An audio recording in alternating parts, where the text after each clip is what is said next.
अस्सलाम वालेकुम students, I am ज़ैन तबस्सुम और आप लोग देख रहे हैं ज़ैन अकेडमी चैनल। तो आज की इस वीडियो में हम kinetic molecular theory of gases जो है इसके ऊपर बात करने वाले हैं कि kinetic molecular theory of gas जो है हमें किस चीज़ के बारे में बताता है। इस चीज़ के ऊपर हम फोकस करेंगे। तो स्टार्ट करते हैं सबसे पहले कि काइनेटिक मॉलिक्यूलर थ्योरी का मतलब क्या है, ये किस चीज़ के बारे में है। तो ये हमें गैस का बिहेवियर बताता है, गैस की प्रॉपर्टीज़ बताता है कि एक गैस कैसे बिहेव करता है, कैसे वो मोशन करता है, उसका प्रेशर किस तरह होता है, कोलिजन उसका, यानी सारी चीज़ें ये कौन बताता है हमें, काइनेटिक मॉलिक्यूलर थ्योरी हमें बताता है। इसके अलावा यहाँ पे जो काइनेटिक मॉलिक्यूलर थ्योरी की जो प्रॉपर्टीज़ है या इसकी जो पोस्टुलेट है वो किस चीज़ के ऊपर वैलिड है, वो सिर्फ आइडियल गैस के ऊपर वैलिड है। रियल गैस जो है, रियल गैस के ऊपर इसके कुछ पोस्टुलेट या इसके कुछ प्रॉपर्टीज़ वैलिड है और कुछ वैलिड नहीं है। कौन कौन से वैलिड नहीं है उसको मैं इंशाल्लाह मेंशन करूँगा। अब रियल गैस और आइडियल गैस में क्या फ़र्क है। आइडियल गैस उस गैस को हम कहते हैं जो हमने सोचा हुआ है कि गैस इस तरह करता है, इस तरह करता है, इस तरह करता है। जब हम एक्सपेरिमेंटली देखते हैं तो वो फिर रियल गैस बन जाता है। तो ये कुछ बातें हैं काइनेटिक मॉलिक्यूलर थ्योरी से। बाकी जो डिटेल है वो हम पोस्टुलेट में डिस्कस करेंगे। और ये भी पॉइंट लाजमी नोट करें कि ये जो हमें डिटेल देता है ये सिर्फ जो आइडियल गैस है उसके ऊपर वैलिड है। किसके ऊपर? आइडियल गैस के ऊपर वैलिड है। तो स्टार्ट करते हैं फर्स्ट वन पोस्टुलेट से। फर्स्ट वन पोस्टुलेट है कि all gases consist of small particles called molecule. यानी जितनी भी गैसेस हैं, मान लो हमारे पास क्या है, एक बीकर है, उसमें हम क्या करते हैं 1 किलो गैस डालते हैं। कोई भी गैस हो सकता है, यानी आल गैस, यहाँ से क्या मुराद है, आल गैस। तो कोई भी गैस हमने डाल दिया यहाँ पे इस बीकर में, मतलब 1 kg है। अब ये गैस जिससे बना है, जिस छोटे पार्टिकल से बना है, उसको हम क्या कहते हैं, मॉलिक्यूल कहते हैं। यहाँ पे एटम नहीं कह सकते, यानी एटम पहले मॉलिक्यूल बनाएगा। जैसे हम कहते हैं कि हाइड्रोजन गैस है, ठीक है। अब हाइड्रोजन एटम है, ये एटम है, जब 2 लग जाए तो फिर मॉलिक्यूल होगा। तो यहाँ पे अगर हमने हाइड्रोजन गैस भरा तो सारे क्या होंगे, H2 होंगे, H नहीं होंगे, H2 H2 H2। तो जो छोटा पार्टिकल है वो मॉलिक्यूल होगा। क्या होगा? मॉलिक्यूल, एटम नहीं होगा। जैसे मान लो यहाँ पे हाइड्रोजन के बजाय आपने यहाँ पे भर दिया ऑक्सीजन गैस, यानी हम कहते हैं कि ये सिलेंडर ऑक्सीजन गैस से भरा हुआ है। तो ऑक्सीजन क्या होगा? मॉलिक्यूल होगा, O2 होगा, O नहीं होगा। तो जो स्मॉल पार्टिकल है वो क्या है? मॉलिक्यूल है। स्मॉल पार्टिकल क्या है? मॉलिक्यूल है। नेक्स्ट पोस्टुलेट की तरफ आते हैं। सेकंड पोस्टुलेट है कि the molecule of gas have higher kinetic energy than those of liquid and solid. Kinetic energy क्या है? काइनेटिक एनर्जी किसी मॉलिक्यूल का या कंपाउंड का जो उसकी मोशन की वजह से जो एनर्जी प्रोड्यूस होती हैं, ये उसकी काइनेटिक एनर्जी होती हैं। तो यहाँ पे गैस की काइनेटिक एनर्जी इसलिए ज़्यादा है कि वो फ्रीली घूमता है, रैंडमली मोशन करता है, कभी इधर कभी उधर कभी इधर। तो इस फ्रीली मोशन की वजह से इसकी काइनेटिक एनर्जी भी ज़्यादा होती हैं। किस चीज़ से? अगर हम कंपेयर करें दोज ऑफ लिक्विड, यानी लिक्विड से, एंड सॉलिड से, इन दोनों से इसकी एनर्जी क्या होती है? ज़्यादा होती है। क्यों ज़्यादा होती हैं? क्योंकि ये फ्रीली घूमता है, यानी यहाँ पे फोर्स ऑफ अट्रैक्शन नहीं होता, इसी वजह से ये यहाँ पे क्या होता है, फ्रीली घूमता है। जब फ्रीली घूमेगा तो इसकी काइनेटिक एनर्जी भी ज़्यादा होगी। इसके अलावा थर्ड वन जो पोस्टुलेट है उसकी तरफ आते हैं। थर्ड वन पोस्टुलेट है कि the molecules are far away from each other and have large distance at ordinary condition. कहने का मतलब ये है कि मॉलिक्यूल जो है, गैस के मॉलिक्यूल, वो एक दूसरे से बहुत दूर होते हैं। मान लो एक बीकर है, बड़ा बीकर है, मान लो इतना बड़ा, यहाँ पे मैं बनाता हूँ, इतना बड़ा बीकर है। इसमें हम क्या करते हैं, गैस डालते हैं। तो इसके जो मॉलिक्यूल होंगे वो एक दूसरे से काफ़ी दूर होंगे, काफ़ी डिस्टेंस पे होंगे। क्या होंगे? काफ़ी डिस्टेंस पे होंगे। इसी वजह से यहाँ पे जो आगे बात लिखी हुई है कि इसका जो वॉल्यूम होता है मोस्टली एम्प्टी स्पेस होता है, यानी वॉल्यूम इसका इसलिए ज़्यादा होता है, यानी जिस कंटेनर में भी आप गैस डालते हैं उतना वॉल्यूम वो घेर लेता है। क्यों घेर लेता है? क्योंकि इसकी बीच जो है यहाँ पे एम्प्टी स्पेस काफ़ी ज़्यादा होता है और ये एक दूसरे से दूर भागते हैं, या मतलब ये है कि ये एक दूसरे से काफ़ी दूर पड़े होते हैं। अब दूर पड़े क्यों होते हैं, आगे पोस्टुलेट आ रहे हैं, सबकी समझ आ जाएगी, राइट। अब हम क्या करते हैं, नेक्स्ट पोस्टुलेट की तरफ जाते हैं। नेक्स्ट पोस्टुलेट है कि the volume of gas molecule is negligible. क्यों नेग्लिजिबल करते हैं गैस वॉल्यूम को? क्योंकि यहाँ पे स्मॉल है as compare to the total volume occupied by the gas. यानी यहाँ पे मेरे ख्याल में आप लोग समझे नहीं, यहाँ पे एग्जांपल से समझाता हूँ। हमारे पास क्या है, एक बीकर है और इसमें हम क्या करते हैं, गैस डालते हैं, लेकिन इसके ऊपर मूवेबल पिस्टन भी प्रेजेंट है। यहाँ पे एक मूवेबल पिस्टन पड़ा हुआ है। इसके अलावा ये गैस मॉलिक्यूल है और इस गैस ने इतना वॉल्यूम घेर रखा है, तो ये टोटल वॉल्यूम है। यानी अगर हम कंपेयर करें टोटल वॉल्यूम के साथ जो इसने घेर रखा है, यहाँ पे हम क्या करते हैं, प्रेशर लगाते हैं इसके ऊपर, क्योंकि मूवेबल पिस्टन है। तो प्रेशर लगा के ये नीचे आएगा और फिर इस साइड से भी लगा के, तो जो बीकर है, बीकर मैं कुछ इस तरह डिज़ाइन करता हूँ ताकि आप लोगों को सही समझ आ सके।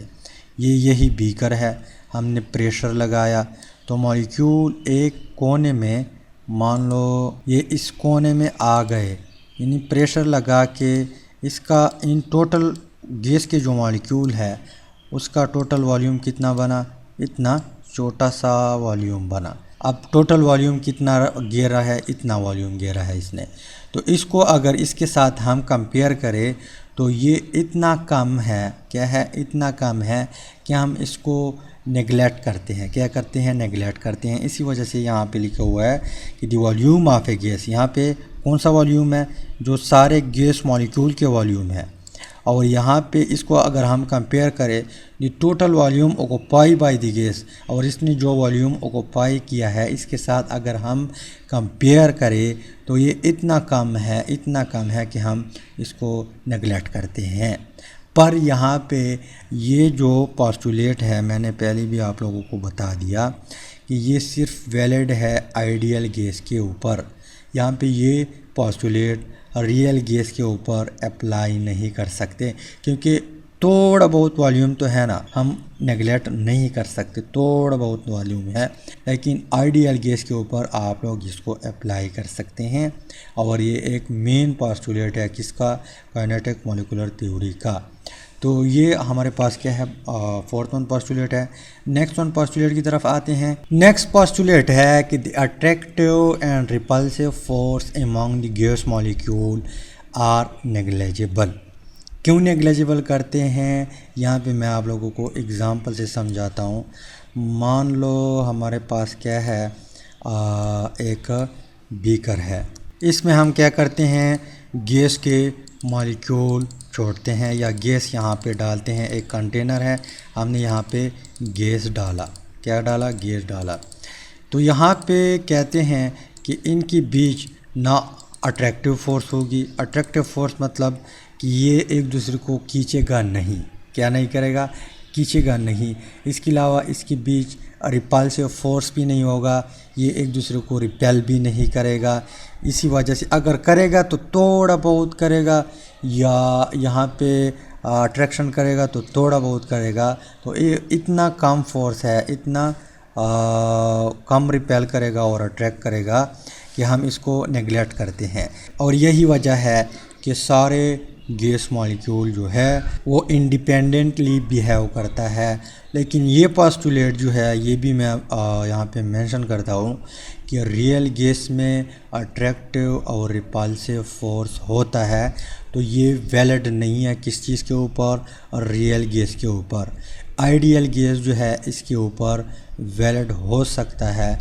इसके अलावा ये मेन पोस्टुलेट है किस चीज़ का, जो काइनेटिक मॉलिक्यूलर थ्योरी है। कहने का मतलब ये है कि इसको छोड़ना नहीं है, लेकिन असल में जब एक्सपेरिमेंटली देखा गया तो गैस के मॉलिक्यूल के बीच अट्रैक्टिव और रिपल्सिव फोर्स हो सकता है और उसको हम नेगलेक्ट नहीं कर सकते। इसके बाद नेक्स्ट पोस्टुलेट की तरफ आते हैं। नेक्स्ट वन पोस्टुलेट है कि the molecules of gas are in constant and random motion, यानी कोई भी मॉलिक्यूल जब किसी कंटेनर में हो तो वो कांस्टेंटली रैंडम मोशन करता है। मान लो ये मॉलिक्यूल है ये वाला, तो यहाँ से ये रैंडमली मोशन स्टार्ट करता है, यहाँ पे आया, फिर इधर आया, फिर इधर गया, फिर इस तरफ गया, फिर यहाँ पे आया, फिर इधर गया, फिर इस तरह आया, फिर वॉल ऑफ द कंटेनर के साथ टकराया, फिर इधर जाया, कभी उधर जाया, कभी इधर जाया। तो इस तरह रैंडमली मोशन करता है कौन, कोई गैस मॉलिक्यूल। इसके अलावा they collide with each other as well as with the wall of the container. जब ये रैंडमली मोशन करता है तो ये एक दूसरे के साथ कोलाइड होते हैं, टकराते हैं। मान लो ये वाला मॉलिक्यूल जो है ये भी मोशन करता है रैंडमली, अब यहाँ पे आया, इधर आया, और ये मॉलिक्यूल ये भी रैंडमली मोशन करता है। इसने मान लो यहाँ पे इस तरफ मोशन किया और फिर रैंडमली यहाँ पे आया, तो ये एक दूसरे के साथ टकरा गए, क्या गए, टकरा गए, कोलिजन हो गई। इसके अलावा ये molecule wall of the container, यानी किसी कंटेनर में जो होता है उसके साथ भी यानी कोलिजन करता है। यहाँ पे टकरा गया, फिर यहाँ पे आया, फिर इधर आया, फिर यहाँ पे टकराया। तो इस तरह किसके साथ टक्कर खाता है, container, wall of the container के साथ भी टक्कर खाता है और साथ साथ एक दूसरे के साथ भी टक्कर खाते हैं। यही वजह है कि the pressure of gas molecule is due to the collision of molecule, यानी कोई गैस जो किसी बीकर में या किसी कंटेनर में, तो उस गैस का जो प्रेशर होता है वो किसकी वजह से होता है, इसी कोलिजन की वजह से होता है। यानी कोई गैस है, कुकर प्रेशर आप लोग देख ले, वहाँ पे जो हीट हम देते हैं और वहाँ पे गैस प्रोड्यूस होते हैं, तो यहाँ पे उसकी कोलिजन होती है। कोलिजन की वजह से वो कुकर प्रेशर के ऊपर प्रेशर डालता है। अगर वहाँ पे जो ढक्कन वगैरह है वो अगर बंद हो गए तो ये फट भी सकता है। कोई कंटेनर है, अगर गैस की कोलिजन ज़्यादा हो गई और वहाँ पे उस गैस के लिए रास्ता ना मिला कि वो निकल सके, तो वहाँ पे वो बीकर या वो कंटेनर फट भी सकता है। तो प्रेशर जो बनता है किसकी वजह से, इस कोलिजन की वजह से बनता है। इसके अलावा नेक्स्ट जो पोस्टुलेट है उसकी तरफ आते हैं। नेक्स्ट पोस्टुलेट है कि all collision of gas molecule are elastic. अब इलास्टिक कोलिजन किस तरह होता है, इलास्टिक कोलिजन इस तरह होता है कि मान लो एक गैस मॉलिक्यूल है किसी बीकर में, या यहाँ पे मैं करता हूँ डिफरेंट कलर से शो ताकि आप लोगों को सही समझ आ सके। तो यहाँ पे एक मॉलिक्यूल पड़ा है, मतलब कड़ा है या स्लो मोशन करता है, या मान लो कड़ा है। एक मॉलिक्यूल है यहाँ पे और वो मान लो यहाँ पे है, लेकिन इसकी काइनेटिक एनर्जी काफ़ी ज़्यादा है। तेज़ी के साथ यहाँ पे आया और टकराया। टकराने के बाद ये मॉलिक्यूल जो है ये यहाँ से चला गया, यहाँ पे आया, इसने मोशन स्टार्ट किया और ये मॉलिक्यूल यहाँ पे रुक गया। तो इस तरह कोलिजन को हम क्या कहते हैं, इलास्टिक कोलिजन कहते हैं। यानी इसके पास जो टोटल एनर्जी थी वो इसने इसको दे दिया, इसने मोशन स्टार्ट की और ये अपनी जगह इस जगह पे रुक गया। इसके पास जो एनर्जी थी वो इसको दे दिया, इसको हम क्या कहते हैं, इलास्टिक कोलिजन। अब क्यों इलास्टिक कोलिजन करता है, यहाँ पे रीज़न दिया हुआ है क्योंकि यहाँ पे the total energy of molecule remain constant. यहाँ पे जो कंटेनर में टोटल मॉलिक्यूल है उसकी जो एनर्जी है वो कांस्टेंट रहती हैं, वो चेंज नहीं होती। इसी वजह से यहाँ पे जो कोलिजन होगा मॉलिक्यूल के बीच वो क्या होगा, इलास्टिक होगा। इलास्टिक किस चीज़ को कहते हैं, जिसके पास एनर्जी है, ये एनर्जी इसको दे दिया, ये मोशन में आया और ये इस जगह पे रुक गया। तो ये है 7 मंथ पोस्टुलेट। नेक्स्ट पोस्टुलेट की तरफ आते हैं। नेक्स्ट पोस्टुलेट है कि the average kinetic energy of gas molecule is directly proportional किसके साथ, एब्सोल्यूट टेम्परेचर के साथ। कहने का मतलब ये है कि एक बीकर है हमारे पास, उसमें गैस मॉलिक्यूल पड़े हैं। अब उस गैस मॉलिक्यूल की ऑलरेडी क्या है, काइनेटिक एनर्जी ज़्यादा है किस चीज़ से, वाटर और लिक्विड और सॉलिड से। यानी इसकी काइनेटिक एनर्जी है, ये मोशन में होते हैं, रैंडमली मोशन में।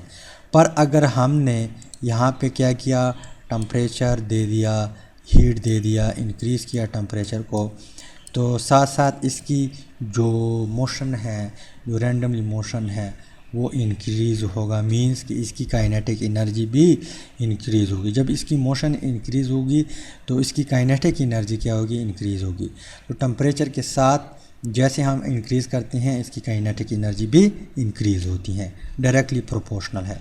इसके अलावा नेक्स्ट पोस्टुलेट की तरफ आते हैं। नेक्स्ट वन पोस्टुलेट है कि the molecules of different gases have the same average kinetic energy at the same temperature.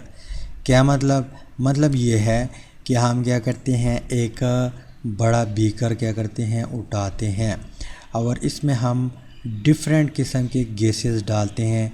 जैसे मान लो हमने डाल दिया यहाँ पे, ये क्या है, हाइड्रोजन गैस है, क्या है, हाइड्रोजन गैस। इसके अलावा हमने डाल दिया नाइट्रोजन गैस है, इसके अलावा हमने डाल दिया ऑक्सीजन गैस। तो इन तमाम गैस की जो काइनेटिक एनर्जी है वो सेम होगी। कब, जब टेम्परेचर सेम हो। क्या हो, टेम्परेचर सेम हो। इन टेम्परेचर यहाँ पे इस बीकर का इस टाइम मान लो 25 है या 30 डिग्री सेल्सियस है, 30 डिग्री सेल्सियस। तो यहाँ पे इन सब गैसेस की जो काइनेटिक एनर्जी है वो सेम होगी। अगर हम 2 बीकर उठाए या 3 बीकर उठाए, एक में नाइट्रोजन डाल दिया, एक में क्या किया, ऑक्सीजन डाल दिया, एक में हाइड्रोजन डाल दिया, एक बीकर का टेम्परेचर हमने 30 रखा, दूसरे का 40 रखा, तीसरे का 50 रखा, तो 50 वाले में जो गैस होगा उसकी काइनेटिक एनर्जी ज़्यादा होगी, क्योंकि यहाँ पे डायरेक्ट रिलेशन रखता है। अगर टेम्परेचर सेम है एक बीकर में और हम डिफरेंट किस्म के गैसेस डालते हैं तो सब की एवरेज काइनेटिक एनर्जी क्या होगी, सेम होगी। नेक्स्ट जो पोस्टुलेट है, I think last one postulate है, इसकी तरफ आते हैं। तो यहाँ पे पहले आप लोग नोट करें। नेक्स्ट पोस्टुलेट है कि the force of gravity has almost no effect on the gas molecule. अब आप लोगों को पता है कि एटमॉस्फेयर में कौन कौन से गैसेस हैं, नाइट्रोजन है, ऑक्सीजन है, हाइड्रोजन है, हीलियम है, ढेर सारे गैस है जिसका एक मिक्सचर है। तो ग्रेविटी जो है किसी भी गैस के ऊपर तकरीबन अफेक्ट नहीं डालता। अगर कोई ग्रेविटी खींच लेता अपने आप की तरफ, मान लो नाइट्रोजन मान लो ज़्यादा है तो शायद वो खींच ले। अगर उसने ग्रेविटी ने खींच लिया तो सारा नाइट्रोजन जो है वो ज़मीन की सतह पे होगा और ऑक्सीजन दूर भागेगा। तो यहाँ पे इस तरह खेल नहीं है, ग्रेविटी किसी के ऊपर अफेक्ट नहीं डालता। ग्रेविटी क्या है, मतलब जो फोर्स है ज़मीन का, जो हर चीज़ अपनी तरफ खींच लेता है लेकिन गैस को नहीं खींचता। और इस तरह नहीं होगा कि किसी को खींचता है किसी को नहीं खींचता। तकरीबन जितनी भी गैसेस है सबको नहीं खींचता, सबके ऊपर फोर्स नहीं लगता। तो ये है पोस्टुलेट किस चीज़ के, काइनेटिक मॉलिक्यूलर थ्योरी के। काइनेटिक मॉलिक्यूलर थ्योरी हमें किस चीज़ के बारे में बताता है, जो आइडियल गैस है उसके बारे में ये सारे बातें कौन करता है, काइनेटिक मॉलिक्यूलर थ्योरी। उम्मीद करता हूँ वीडियो की समझ आई होगी। अगर समझ आई है वीडियो को लाइक करें, शेयर करें, चैनल को सब्सक्राइब करें। अगर आप लोग पेज पे देख रहे हैं तो पेज को भी फॉलो करें ताकि हम बार बार मिलते रहें और एक दूसरे को ग्रो करने में एक दूसरे का साथ दे सकें। अल्लाह हाफ़िज़।